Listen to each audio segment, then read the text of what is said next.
Hello, everybody. Welcome back to Cinema Savvy. It is myself, joined once more by Ren for another sporty discussion on the first post-WrestleMania pay-per-view of the year. I'm still not calling them PLEs. We're going to be talking Backlash, which took place in St. Louis, Missouri last night. We're going to be going through all the matches, everything else, maybe talking about an upcoming pay-per-view. But before we get into anything more, Ren, how are we doing today? We are very good. It wasn't one of the longest pay-per-views they can have, so as Europeans, it's one of the more manageable ones. I just have a lot of thoughts. How about yourself? I'm in the same. It's Sunday, the weather's out. I don't have to put lights on to get lighting looking good. Unfortunately, with Sunday, that means Monday is coming tomorrow, though. So, yeah. But at least Backlash already happened, and it's not happening tonight before Monday. We live in a wonderful time as wrestling fans. The change from Sundays to Saturdays cannot be any more. Oh, is it even Clash for in Paris? It's going to be the people in attendance. In my head, it was always like, why wouldn't you have it on a Saturday? Because like all those people that are watching live, they have work tomorrow. It's always been strange. It feels like very, very old school, narrow. I think it was just like football is on Sunday, so we got to be on Sunday. It was probably one of those things. Yeah, exactly. Yeah, exactly. And now I think Clash in Paris is going to be on a Sunday, but that's in Europe, so we don't have to worry about that. I'm pretty sure Paris is on the Sunday night because their combo was Sunday night plus Monday night Raw together.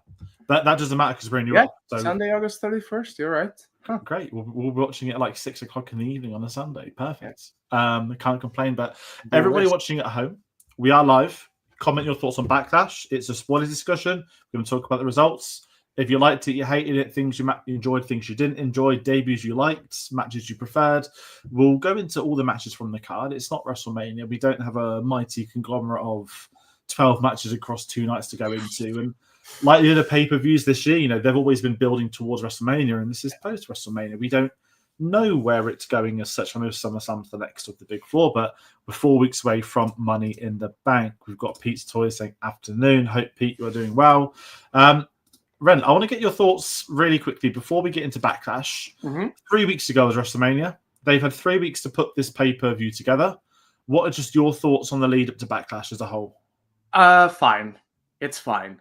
Because the biggest issue with the building for Backlash is that obviously there are a lot of these matches we continued from Mania or from at least Mania season with the Becky Lynch and the Lyras and the Fatal 4-Way for the U.S. title, the Men's Intercontinental Championship. But it feels like we still have a lot of unanswered questions about Mania and the fallout of it, especially with our main event, which you and I will get into, I'm sure.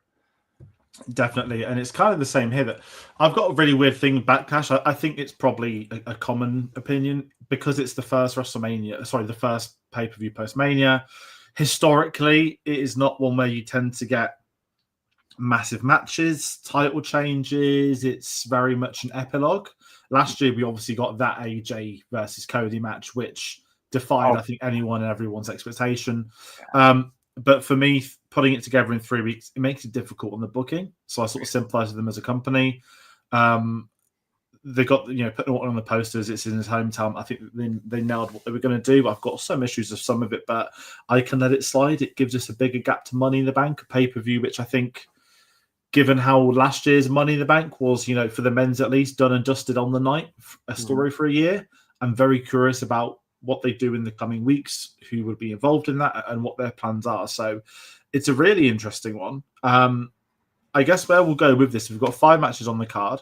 We're going to talk about them in the order in which they happened in the match, in the night. And it opens with the Fatal 4-Way for the US title. The match I was looking forward to the most. We have Jacob Fatu versus LA Knight versus Drew McIntyre versus Damian Priest. I do know where to start with this. I'm not going to start at the ending, but Jacob's first title defense. He gets what I think will be one of the better groups of wrestlers together. And I kind of texted you last night and I saw it on a video. I can't remember which channel it was, but Saw made a really good point a couple of weeks ago saying that with John Cena having the belt, Cena being part-time, we've got the countdown clock on his appearances. They expect the US title scene to be not the best of the mid-cards, but the US title scene will be more main event matches. It'll be more event on SmackDown, and they expect to see main event caliber. Let's say you Drew McIntyre, for example, right? We'll be seeing him going into the US title picture for the foreseeable, because Cena's going to be in programs who, let's be honest, is going to be against your Randy Ortons, probably your CM Punks. And since I've heard that, I've kind of not pivoted, but I've kind of been extra excited for it, because it's also Jacob Fatu. And getting these 4 in the first defense, this could have been a SummerSlam. Like, this could have been massive. And I've got nothing against it being a Backlash. It kind of made me more excited for Backlash. And just as an overall opinion, I loved it. The ending's a discussion in itself, but I really enjoyed the setup and the match, the great way to open the show, some incredible spots where I don't want to say no one looked weak, but Jacob still looked head and strong the best. And I think by putting him in the ring with, not like monsters as like a Braun Strowman parallel, but we haven't really seen him against your main eventers in an enclosed arena. We've seen him in the Rumble.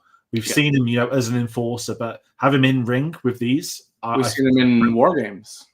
Yes, of course we did.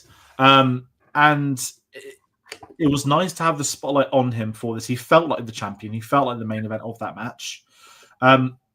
Without jumping too fast saying he won, the right decision happened. I think he's going to have a long reign. He's being billed as a monster. And I think you'll be getting more and more Amagu comparisons, which I think are quite valid, if I'm honest, even the way he wears the belt. But what were your thoughts on this just as like an entry point? It's a weird one to talk about. I loved it. I was just talking to you before I started rolling. Like, I want a match like this every pay-per-view. I want a multi-man match where it's just work rate, fantastic sequences. We didn't even have a Tower of Doom spot in this Fatal 4-Way, and it was fantastic. There's a sequence where Jacob Fatu is just flying around. He thinks he's like Rey Mysterio, and he looks good doing it at that size, at that speed. Yeah. It is insane. The aura of this man coming up with a title like this. I love this match. I love the little bit that we had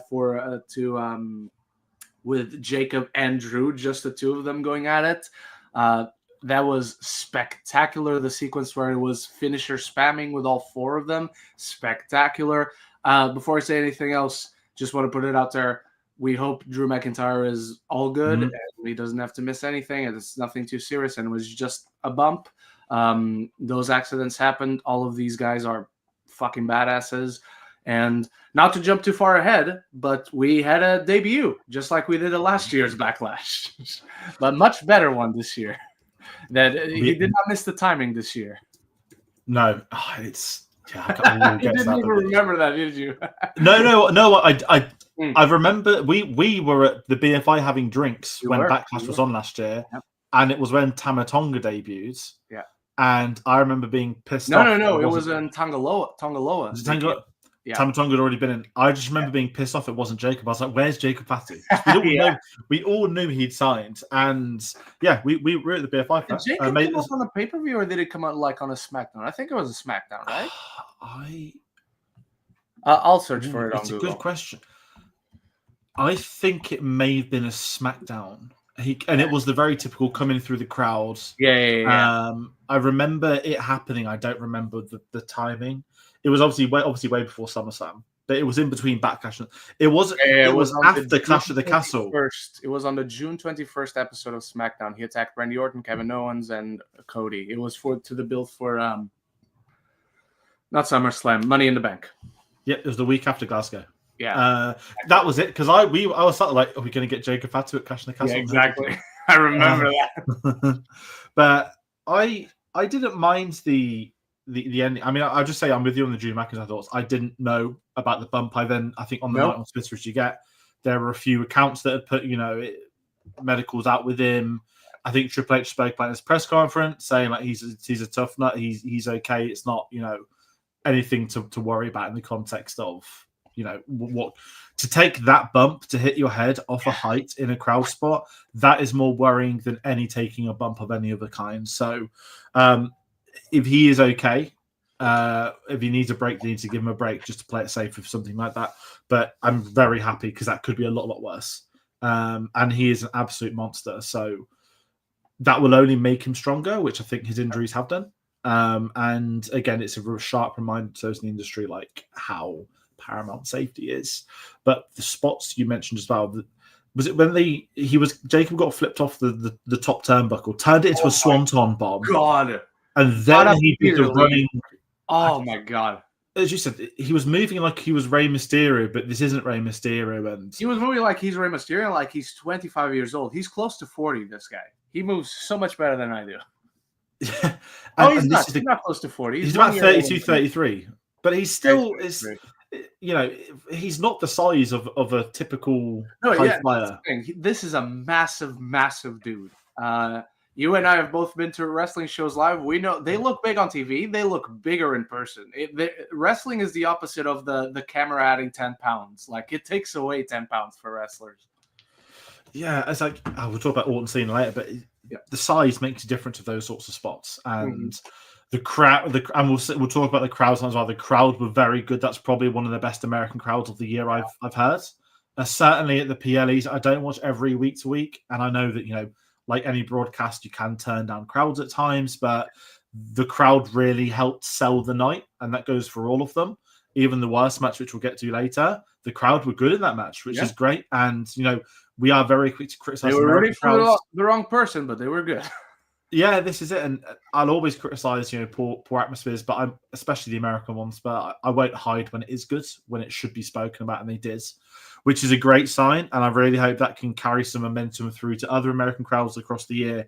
But the match itself, it was the right one to open the show. You want something that's to get everyone going. Exactly. This one did.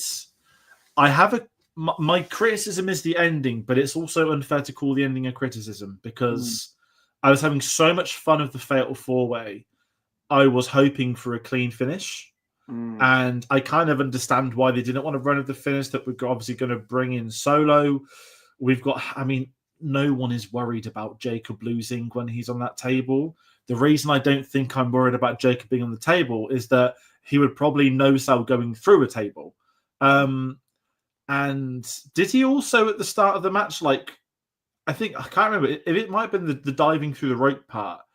I think the table broke a bit, or something happened to the table where some of the boards fell off, and that's only because he pushed one against it. I didn't notice. He was strong, and obviously later on when Orton put Cena through and it doesn't break, which was wild. Yeah.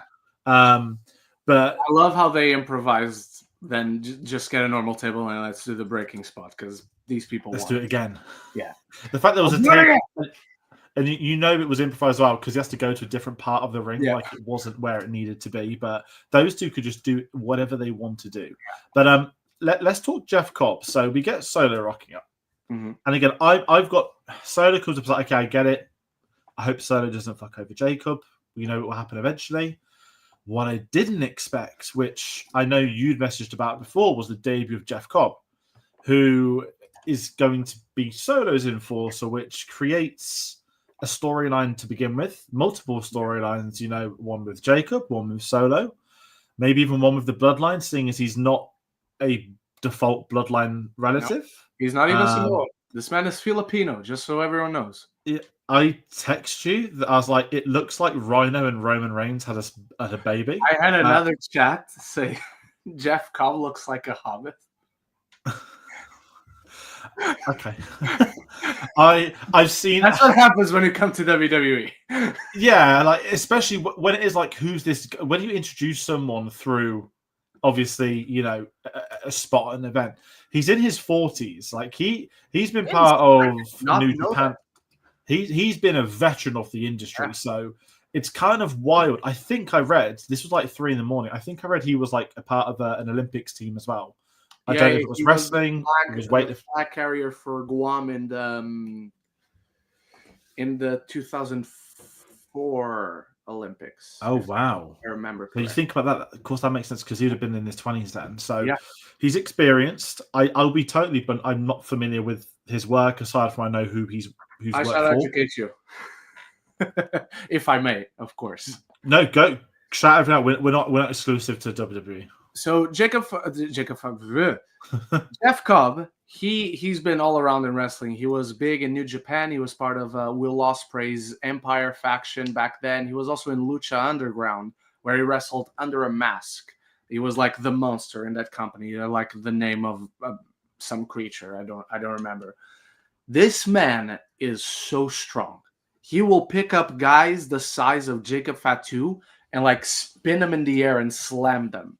Like, he is insane. He'll jump around, as you saw, like his attack on LA Knight and all that, which I didn't mind personally, by the way, just because I thought Jacob has already beat LA Knight. He doesn't need like to beat him clean again. And it feeds into the whole story of Solo doesn't think Jacob can do it all by himself, especially with now another enforcer. But he has a great move set. He has a great style in the ring where he mixes acrobatics and his size. I don't mean his height, but his size, because this is a massive, massive dude.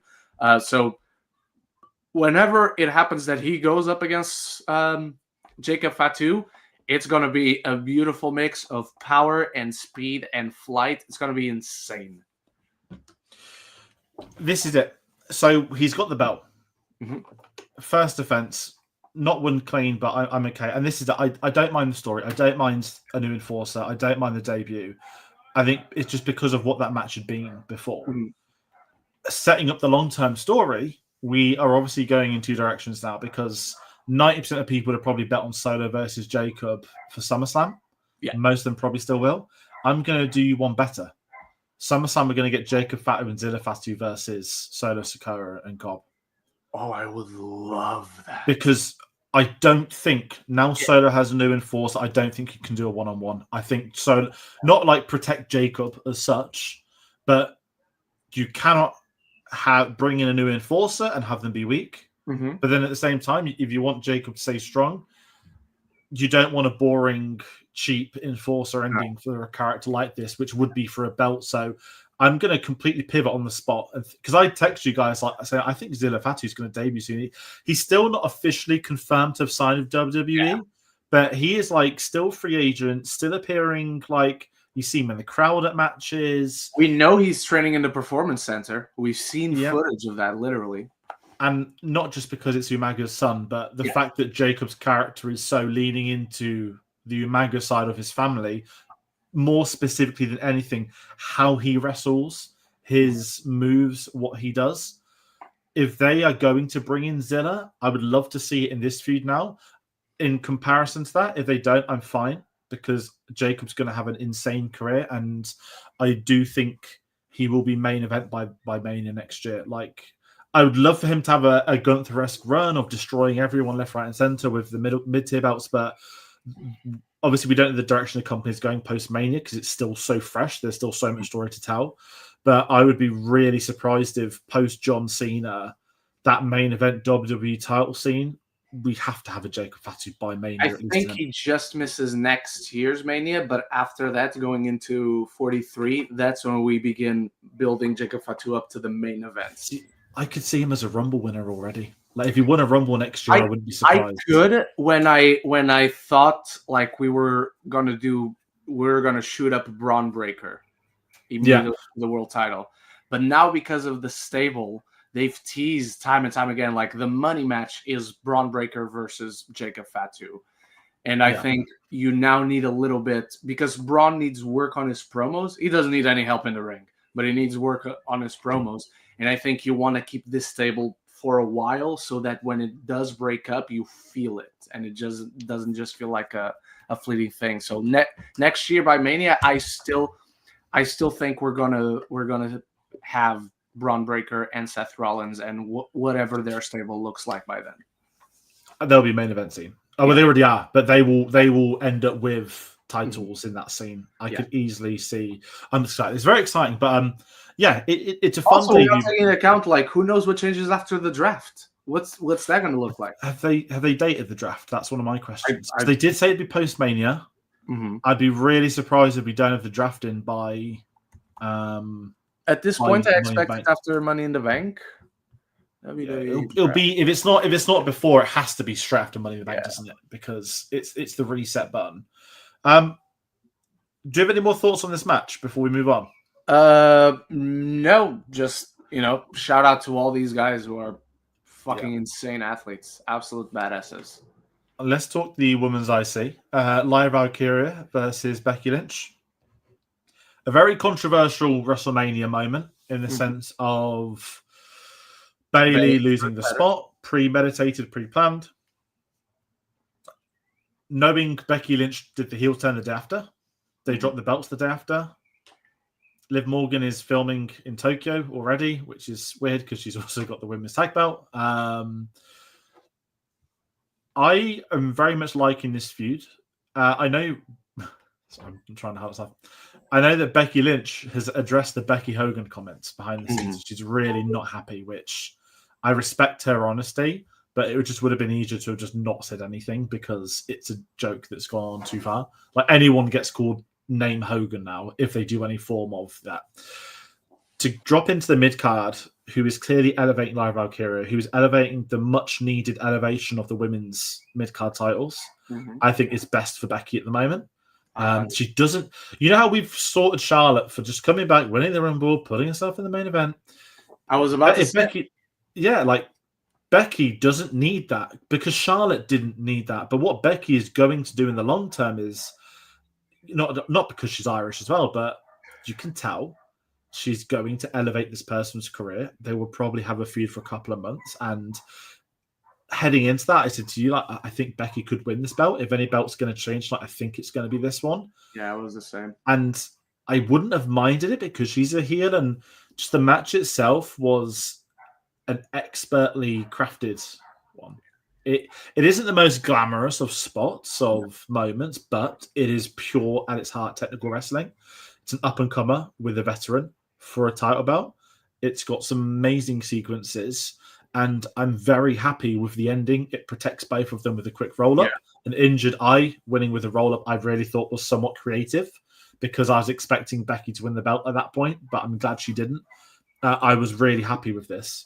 And it also meant I discovered Lyra Valkyria's fiance is a wrestler because I was obviously texting you guys that I was like, when the camera just cuts this guy, not to be like a dick, he's called LJ Cleary. I think he's done Progress, lot of UK stuff, lot of American stuff.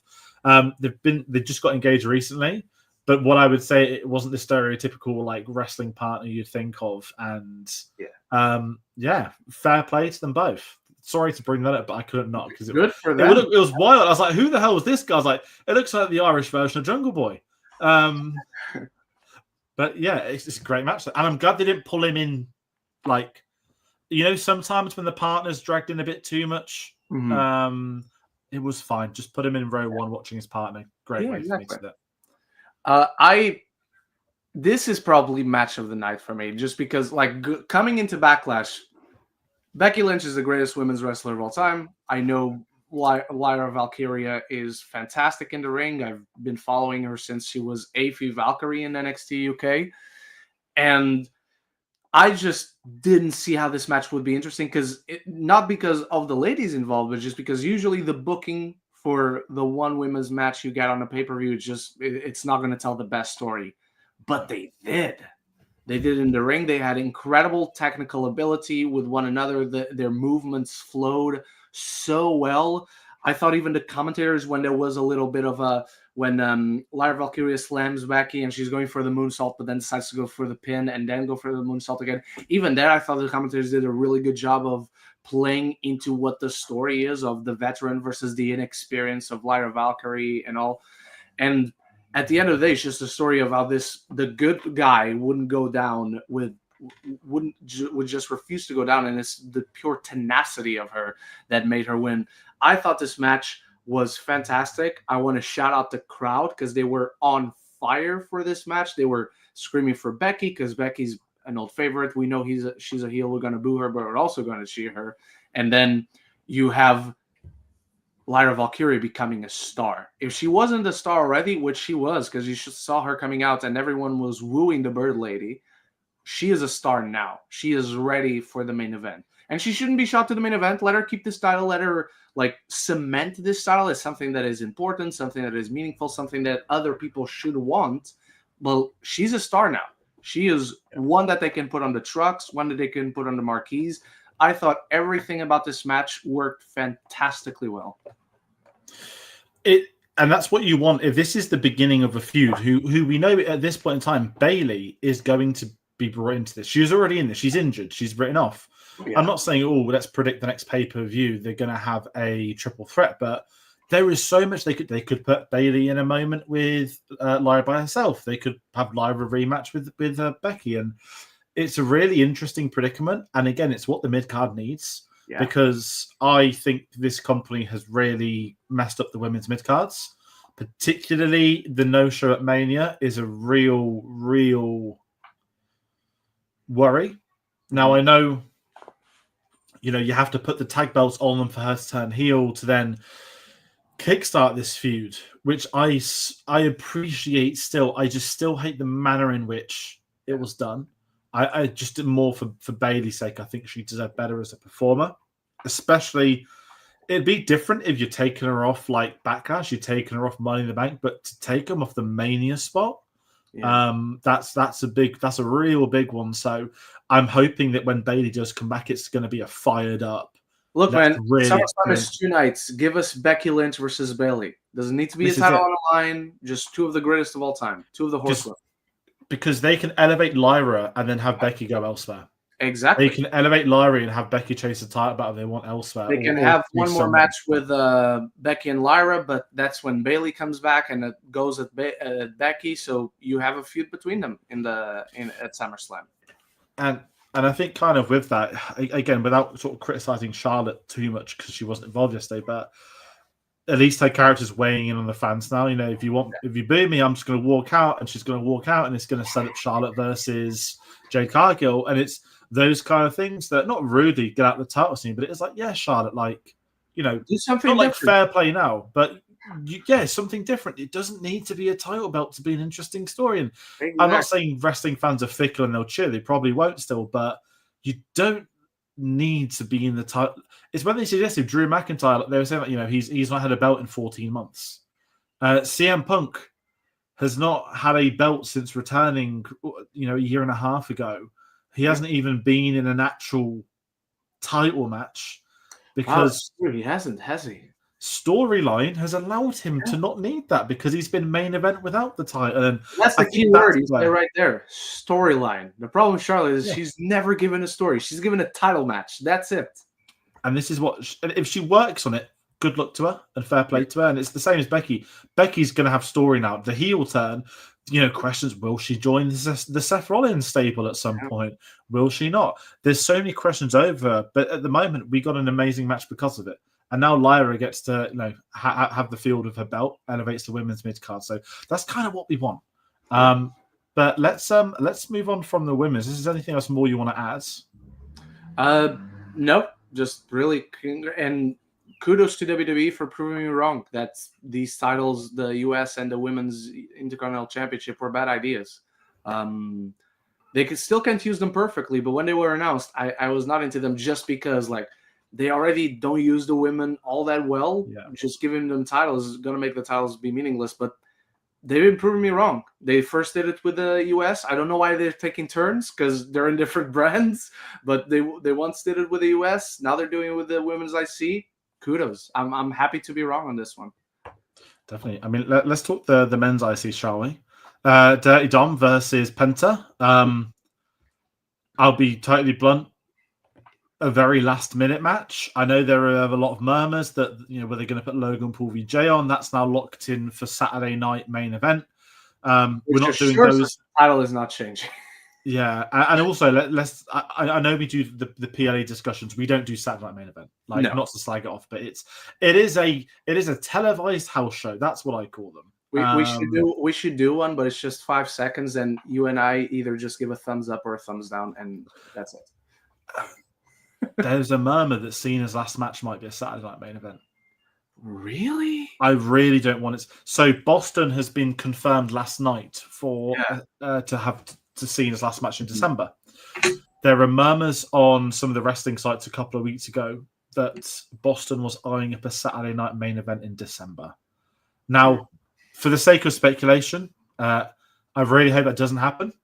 I hope if it's, I don't mind his last match being Boston. He needs his own pay-per-view or something. It has to be a proper event.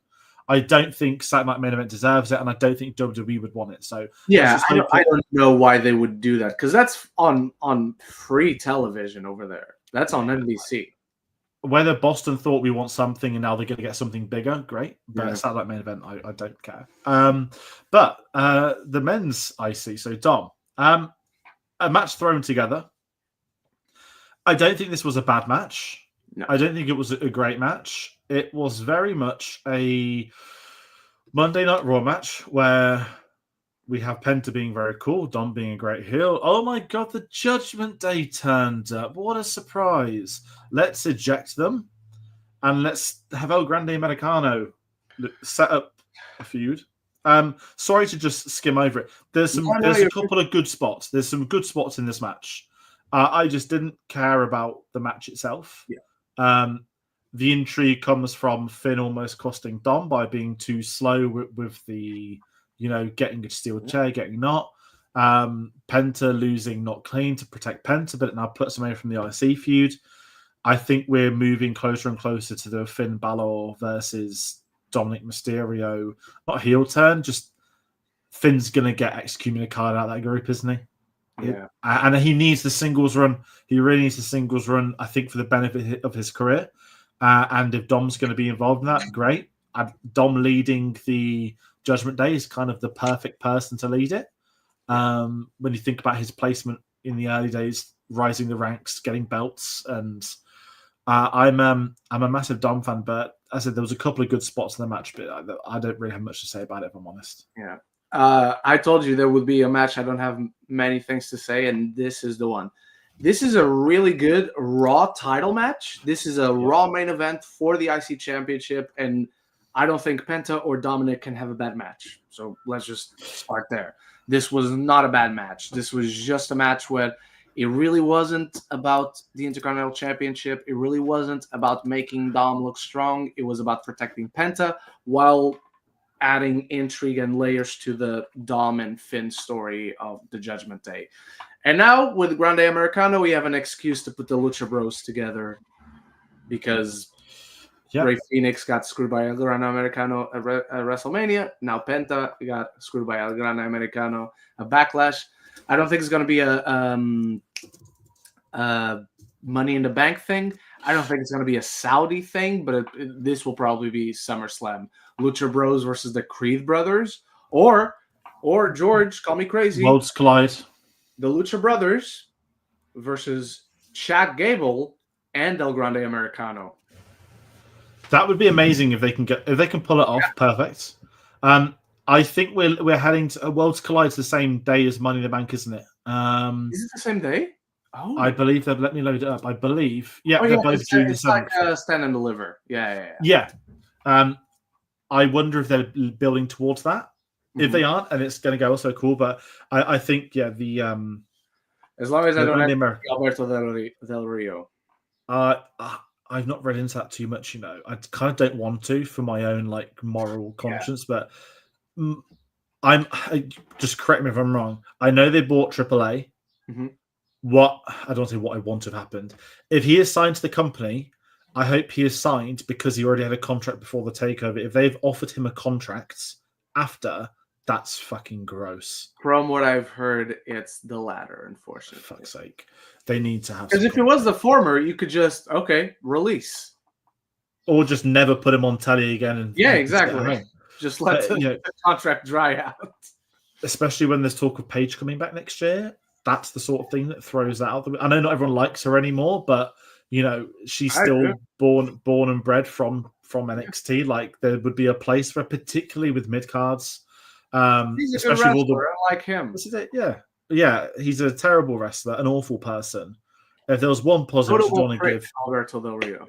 Yeah. I went to when Paige and him were together, I went to a show that they were both at because it was Rey Mysterio versus Del Rio. It was WCPW back in the day when they were a promotion. And she was with him and everyone was just chanting for Paige. No one likes Del Rio. He's a terrible person. I loved his ring announcer, but they won't bring him back because he'd be more over than he would be. Yeah. But yeah, Eesh. Let's really hope something comes out of that because that's not going to end well. Let's talk. The worst match of the night. Pat McAfee versus Gunther. So it didn't set up Goldberg, which was, I thought, the only reason this ever needed to ever be put on screen, which it still didn't need to be put on screen. Thank fuck for that. It wasn't a squash match that should have took 30 seconds. Yep. Instead, we had, I want to say, a 10-minute match. I will check. And maybe even a couple of minutes longer than 10 minutes. This could have been 15. And this could have been part of the night. Yeah, I was starting to struggle to stay awake. And I'm normally pretty good with the late ones. I hated every single thing about this. George, yeah, the match was 14 minutes long. Yeah. So it was the shortest match of the night, bar the Dominic versus Penta. Other than that, awful. It felt like a match they just padded it out because it was going to be a shorter show. Yeah. Because I think I'd text like, oh my god, like I think this PPV could be done by 2:30. Like I think we're going to have Cena Orton at 2 a.m. And no, this just carried on. And then Michael Cole got involved. And then Gunther's legs were trapped. And I actually thought for a millisecond, same. Are they going to actually have Gunther lose to Pat? I was literally watching like this. Yeah. And it isn't even a good storytelling fit. It was what is happening. Like legitimately, who is involved in this creative decision? Is Goldberg going to come out? Is he going to be like, pick us on your own size or leave us NFL players alone? I don't fucking know. Yeah. But it didn't happen, which pissed me off because it felt like even more risk. And then for Gunther to shake his hand at the end? Why? Why have you made it your thing to sort of terrorize him for a few weeks? Even the whole thing with Michael Cole on commentary, like, just finish the match. Like, you proved your point. Like, Pat McAfee asked for the match. It wasn't Gunther who decided he wanted a match. It was Pat. It was just... And when they put Gunther in the sleeper, and I was like, the man tapped 0.5 seconds last time. He was in one of these, like, you're not going to do it, are you? And they had me sweating. And they'll be laughing like, that was the point. Like, no, it wasn't the point. It's my own opinion of this, and this is really horrible. They know that Jey Uso should not be world champion. I do not care about the merchandise. I do not care about you being over. LA Knight was more over than anyone, and they still wouldn't give him the US belt. They could have had LA Knight and Roman Reigns' streak if they really wanted to, because he was over. So for me, the logic of being over doesn't work. But I get it. To intentionally then have probably one of your best technical wrestlers lose uber clean to someone with a very limited moveset, 0.5 seconds after being in a sleeper hold, to just conveniently not want to go into the title picture scene and pick a fight with commentators. My own belief is that they've intentionally avoided a rematch with Jey to give Jey a longer title reign. Then let's now put Jey Uso in a feud with Logan fucking Paul, who everybody hates, who not one single person, not us, wants to see in that heavyweight championship belt, which means that Jey Uso, by default, will need to win, and we will want him to win the feud, which then extends that belt more, because Backlash should have been Jey Uso versus Gunther in a squash match for Gunther to win the belt back. But they very intentionally added a lot of things in, and maybe we're never going to get them face off again, and maybe we're going to get Goldberg on Raw tomorrow, pick on him. I don't know, but if at Money in the Bank it's Jey Uso versus Gunther, I'm going to be fuming. I would save it for SummerSlam, and I'll tell you why. SummerSlam, it's the big 2 nights. It's the first time SummerSlam is going to be 2 nights. Last time there was a big monster defeating a world champion at SummerSlam, it was Brock Lesnar creating Suplex City against John Cena, who was a main eventer, who was very much in his Super Cena phase still, and the match was like 15 minutes, 14 minutes, like a regular amount of time like that, but it was all Brock Lesnar dominating John Cena, like eating him alive. That got me back into wrestling. Going that route with Jey and Gunther, that's what I want to happen. That got me back into wrestling because I was so disillusioned after Cena Rock 2. screwing over CM Punk, Brock having the belt just to redo it a year later with the belt. Yeah, I never liked that. Fraud. And I stopped watching that WrestleMania. After that main event, I didn't watch it again until I went to work one day and someone's like, Brock Lesnar has murdered John Cena. And you thought it was like actually real. Like, I was just like, and it's not even an anti-John Cena thing. The opinion was more on the Vince McMahon type thing. And that's what got me back into wrestling. So I would love something like that of Gunther, but I just, again, like, I know Triple H and that have like criticized internet stuff, internet wrestling communities, all that, fine, you know, but there are valid criticisms that people online do have. There's a lot of nonsense online. Yeah. There's a lot of very good things online, but you know, when your world champion is, to me, a tag team guy, there's nothing wrong with that at times. I just don't think he's got the minerals to carry a company by himself. I think the moment CM Punk, I think he very much belongs in the mid card scene. Like he does, and I don't mind that. To beat Braun Breaker for the IC belt, then lose it again, then lose it a couple of weeks after, just for the sake of the war game stuff. Yeah. And then he dipped away and didn't do the war. He didn't go back to Braun.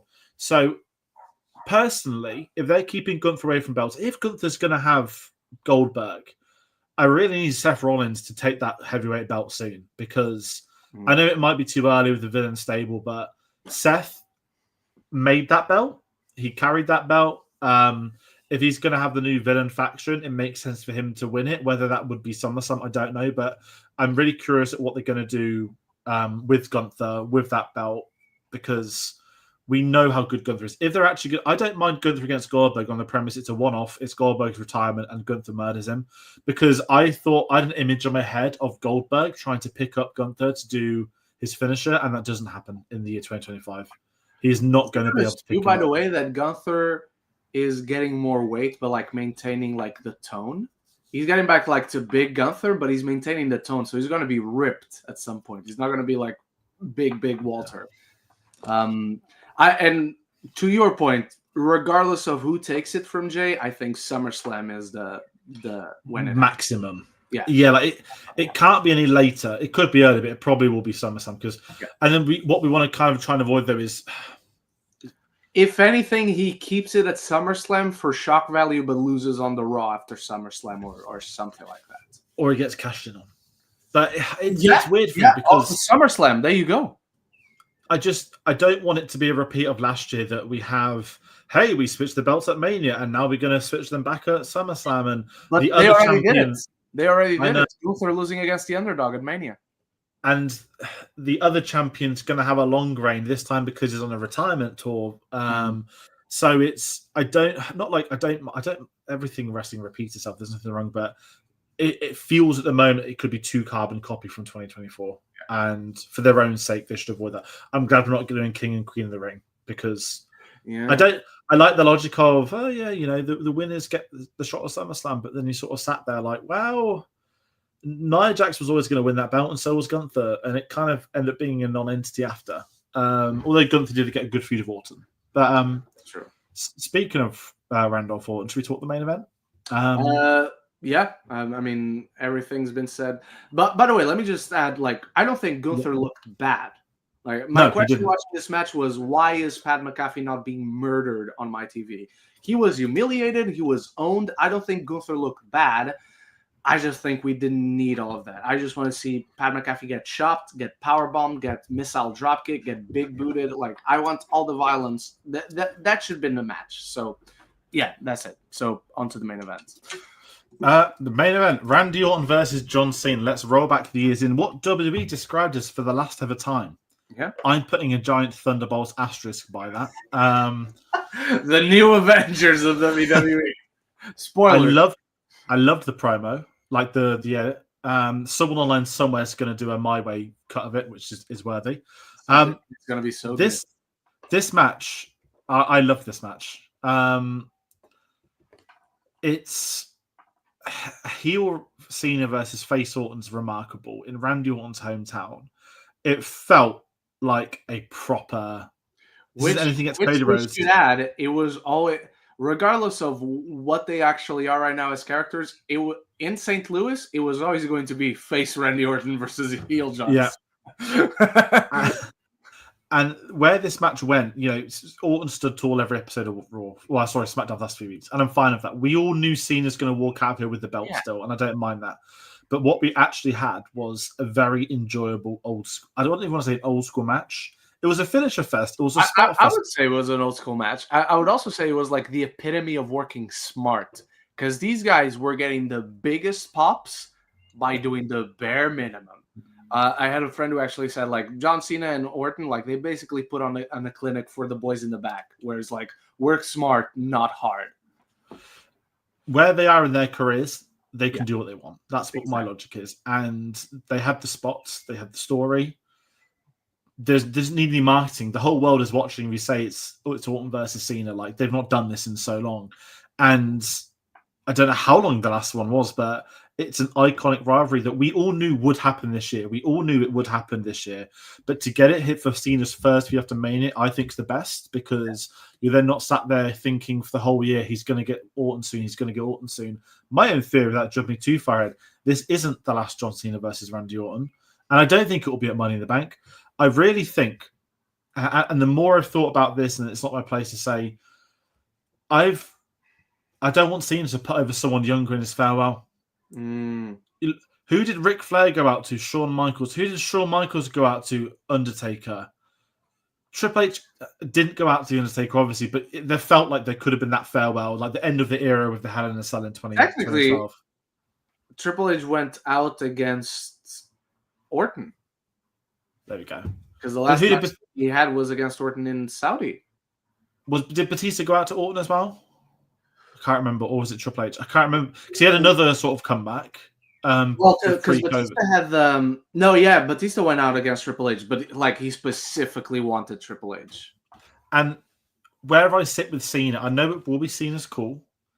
And I'm talking historically, it doesn't need to be Mania, but I think John Cena needs to go out. I've decided now. I don't mind Cody Rhodes. I'll take Cody Rhodes. But I feel like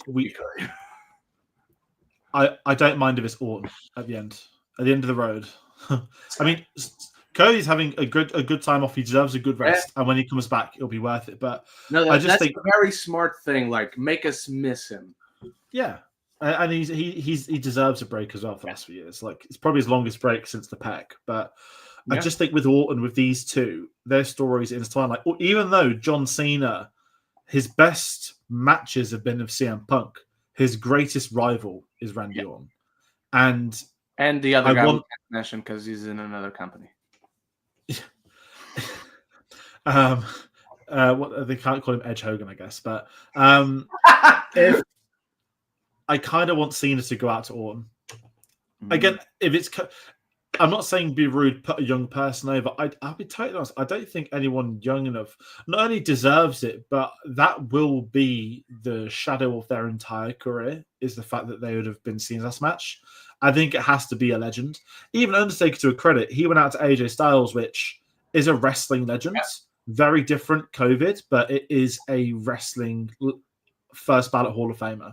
So I'm looking too far away, but I think having Cena Orton now opens the door for the end of the year for them to have one more, and people will want one more. What it didn't end clean? What if Cena goes out against the next guy he's facing?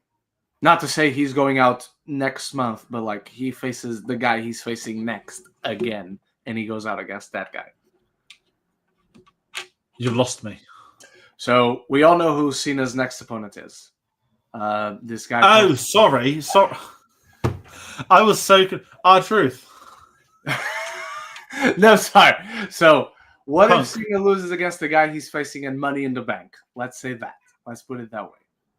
It has to be CM Punk at Money in the Bank. Yeah, that's the thing. What I wouldn't mind if he went out to Punk. This is it. Like, for me, it has to be an icon. Yeah. Like, I'm all for putting people over, but really, Punk, Orton, Cody are the three for me.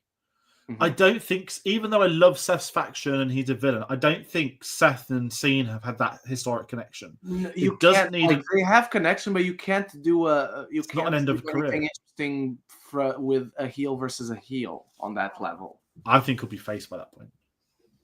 That's my final fight. Okay. I think by the time should it be December, I think Cena will be a face. Okay. Very curious about how the whole year goes. And I know there's you showed that post yesterday. Some people aren't liking the heel so far, which is fine, but there's so much more to do. Sorry, when it's the next, I was so confused. I just remember there was a rumor yesterday morning that he's going to face R-Truth very soon. And after last night, he 100% is. Put him through the table at the Saturday Night Main Event. That's where you want to do that. You don't want to do it on a Friday Night SmackDown. No. Do it on Saturday Night Main. When is it? Is it in 2 weeks' time? I think it's in 2 weeks. Yeah. You could just have seen a pop up at the SmackDown the day before. Like he doesn't need to. Whether he's at both, maybe, but make him disregard R-Truth. Yeah, I really enjoyed the Cena match. Sorry to have detracted from that, but I loved the spots, the amount of AAs and RKOs were just outrageous. Like it was so much fun. It felt like playing like a 2K game, but it's what these two guys need. Is the story isn't what's happening in the ring tonight. The story is their careers, and we want to see them just go at it with the class. It's like I got to see the Rolling Stones a couple of years ago. I don't want to hear any of their new music. I wanted to hear everything they've done before. So it's kind of like that. Like if you've got these two legends in that crowd in Randy Orton's hometown, which can't, go be said, you need to do it. And you just know whether it wasn't shown in the ring, behind the scenes, those two, like they know what they did together and they created a bit more magic. So it's a weird one for me to talk about, but I loved it. Again, the spots, a couple of ref bumps, fine, it's OTT, but then to bring out all the guys in the suits and they get arcade one by one, I love it. That's the bit I loved. It's how it works. It was so insanely overbooked for a Backlash. I love the RKOs on everyone. I did not like that we needed 3 ref bumps. I did not like that we had the exact same ending from Mania. And when I say same exact ending, I don't mean a dirty finish. I mean John Cena hits his opponent with a belt after the opponent is distracted by the help that came out. And then a very slow count to 3 where Cena's already in the pin position and you have to wait for the ref to come over. And he finally gets there, but he does count to 1, 2. Like, that's the one thing that annoys me in this match. It's the exact same way. It's not Cena won dirty, like a general, it's the same ending. Like, they did the exact, like, beat by beat by beat thing that they did a month ago. And it just deflates it a bit. Doesn't ruin it because, again, they had a great match. And I'm still from the time where we were all fucking tired of seeing John Cena versus Randy Orton every single day. So I adore that they were put back together like so many years after they faced each other.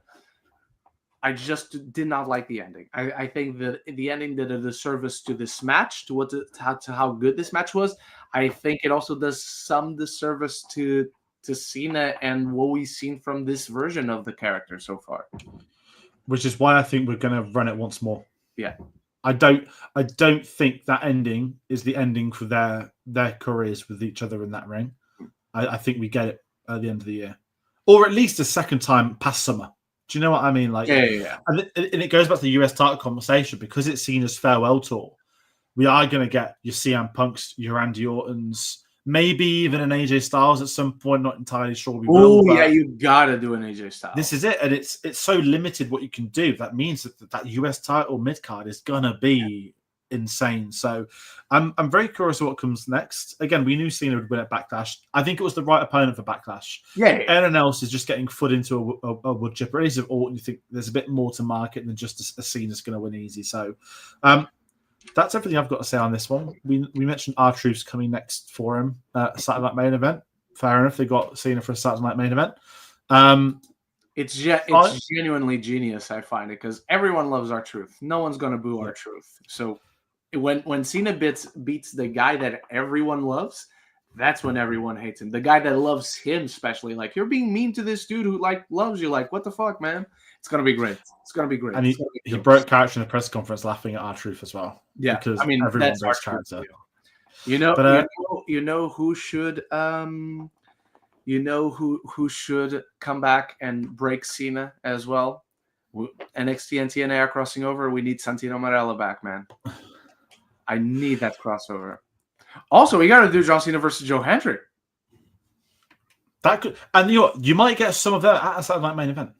Yeah, you aren't going to get R-Truth on one of the big PLEs, but Saturday Night Main Event, the pointless extra show, fair enough. Like that is where Cena is going to have. I don't know that they could do it the Saturday, and I'm talking out of my ass here just for context, but I don't know that they can do it on Saturday Night's Main Event just because of like legalities and bureaucracies, because it's on NBC and Joe Hendry's in the contract with TNA, and yeah, they have the crossover contract and all that. But I think if it happens, it's like a pay-per-view sort of situation. Okay, so my logic would be, again, legalities. If Cena's going to get I don't know, not called Joe Hendry A-lister, but like if Cena isn't going to go against like an established legend from his past, it is going to be at one of those shows that feels more like a televised house show, or maybe a one of the weekly episodes or one of the weekly shows. So you never know. I think their paths will cross. They both sort of spoke about it off the record. He did a camera turn yesterday. Maybe if one of us gets very lucky to get into a John Cena junket for one of his 2 summer projects, we just ask. Yeah. We'll find a way. I'm just going to ask him, do you believe? And pass the microphone. I'm very curious to see him do a press tour. Is he going to stay in wrestling character? Is he? I don't think he's going to do a Dwayne Johnson. I am a different character. Say, that is a very clickbaity question. I will not answer that question. Yeah, there's a camera rolling. And yesterday he was all like, "Hey, you know what? I need to answer your question. So you know what? Let's answer." And that's when R-Truth interrupted and he didn't say anything. Smart way around it. I'm curious. It's very exciting. But as we start to head out, Ren, Backlash 2025. Your final thoughts on the PPV? Solid show. Needed some refinement. Let's please give Gunther the kind of matches and storylines he deserves. I don't know why he's doing this unless we're like you brought up, padding time for him to like get back in the world title scene. Other than that, like again, I don't think Penta and Dom can have a bad match, and they were the weakest, like as far as in-ring work is concerned, like they were the weakest match of the night. But congrats to the 2 matches that kicks us off. I think John Cena and Orton both had the time of their lives working together yesterday again. Solid show. I think in the last 2 years, Backlash had been on the up and up, where it was becoming a great show, where it had not been that for a while. This was good. It's a good pay-per-view. Just the fallout of Mania. It's the Spider-Man Far From Home to WrestleMania's Endgame. Like you come from that, it's never going to be as good. It doesn't need to be as good. Let it be something. And I thought this was a fine show that just brought the best out of the crowd and mostly delivered everything you could want, like looking at this card on paper. No, I agree with you. It's definitely an improvement. The last 2 years of Backlash has been massive improvements on others. Key part of that is the crowd. Where they want to go next year, I guess we'll find out in probably a year's time. But I think that's the key, that get the crowd invested, put on some matches. Wrestling fans don't mind if the product is predictable, but it's about what you do with the predictabilities. That if it's the right decision, predictability is fine. Exactly. And as long as you're getting the bangers, you entertain the audiences, which they've done, it will work out, unlike you, Pat McAfee. So that's everything we're going to say this year. People who will be watching at home, please do comment your thoughts on Backlash. We'll reply to them if they do pop up. As we said, we'll be discussing Money in the Bank later on in June. Night of Champions has been announced. I don't know if that classifies as a pay-per-view or if it classifies as a Saturday main event. We'll find out. Saudi Arabia show, unfortunately. So we will be doing some more wrestling stuff later on next month. We'll be watching reasonable hours. That's the only good thing about Saudi shows. Yeah, it's like, was it 5-6 p.m. we tend to get it here? 6, so 6, yeah. 28th of June, for anyone curious. It's the same weekend the F1 film comes out and Megan 2.0. I clocked it earlier on the schedule. Other videos. It's been very busy. We've had the 10th anniversary of the channel. We've got Andor videos coming. We've got the finale next week. We've got Last of Us tomorrow. We've had Last of Us videos. Mission Impossible. There will be a review out, I can confirm. If we're not at Wednesday's press screening, I will be seeing it at a regional premiere, whatever that nonsense basically screen is going to be, on Thursday. So there will be a Mission Impossible review this week. It'll be spoiler free when the film's out properly and it's had a weekend. We'll do a proper spoiler discussion. So we've got some Tom Cruise stuff coming out. There's lots of other things working on a big retrospective at the end of the year. It's very busy at the moment, but I said the wrestling videos are sticking. We're enjoying them. Ren, it's always a pleasure to have you on. What are you up to at the moment? I have a Mission Impossible. I have a Final Destination Bloodlines review coming out.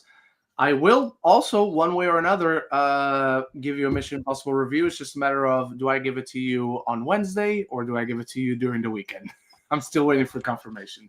There's so many different screenings they're doing leading up to the official 21st of June release. It's quite wild. There's like 4 different days worth of previews. But yeah, it's gonna. Tom Cruise is back. It's Sunday for May. He's got a humongous big BAFTA thing going on today. So lots of very excited people. We're very excited to see the film.